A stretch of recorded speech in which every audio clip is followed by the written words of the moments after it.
Sam Heughan reveals his favorite Jamie Fraser story from Outlander Season 5.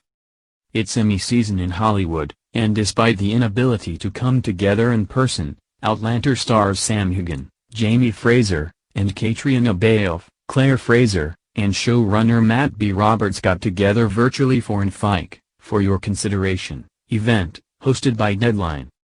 The panel began after the Season 5 finale, Never My Love, was streamed for participants, as it is one of the episodes that is being submitted to the TV Academy membership for Emmy consideration due to the excellence of its performances in dealing with intense subject matter. Claire is sexually assaulted by several men who have kidnapped her in the episode.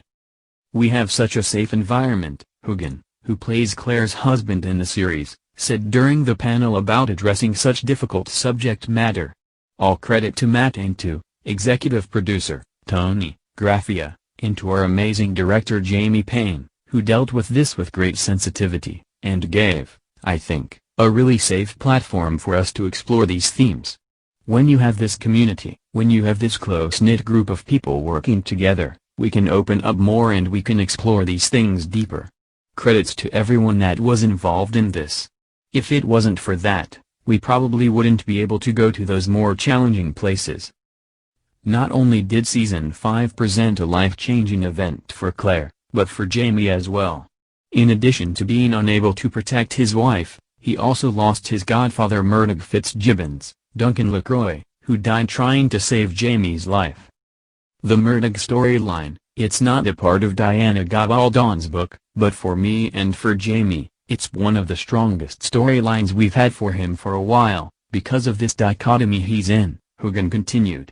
Jamie is a man of honor, and Murdoch's of his blood, so Jamie's losing a part of himself, he's losing his father figure, his confidant and someone who has been there from the beginning. Normally, Outlander currently would be in production on Season 6, but like filming everywhere, it was shut down for the cast and crew to go into quarantine. When filming resumes, they will begin Season 6, based on the next book in We Gabaldon's series, A Breath of Snow and Ashes. "I think the great thing about Outlander is that we have these huge emotional arcs," Heughan said. "We have huge stories, and each season, it seems to get more complicated and more involved. It's a gift to us, from the writers and from Diana." Prior to Outlander, Heughan had studied at the Royal Scottish Academy of Music and Drama, meaning he was more familiar with stage work than with TV, so he credits the hit Stars series with teaching him the ropes when it comes to camera work. And this season, both he and Balfe received producer credits, which has additionally given him an awareness of what it takes to put on a TV series of such epic proportions. "It has been fantastic to be involved in the production meetings and consulting with Matt and the other writers and staff," Heughan said. "We have more of an input. I think we've learned a lot from seeing how much prep goes on, some of the specifics as well. It really is quite a jigsaw piece and such a huge show. So, it's been really important for us to see part of that." What has also been instructive for Heughan is how as the series has moved locations from Scotland to France, then on to the Caribbean and now in America, with part of Season 3 shot in South Africa, it has taken on a different feel, even though the majority of it has been shot in Scotland. "It feels like a completely different show," he says.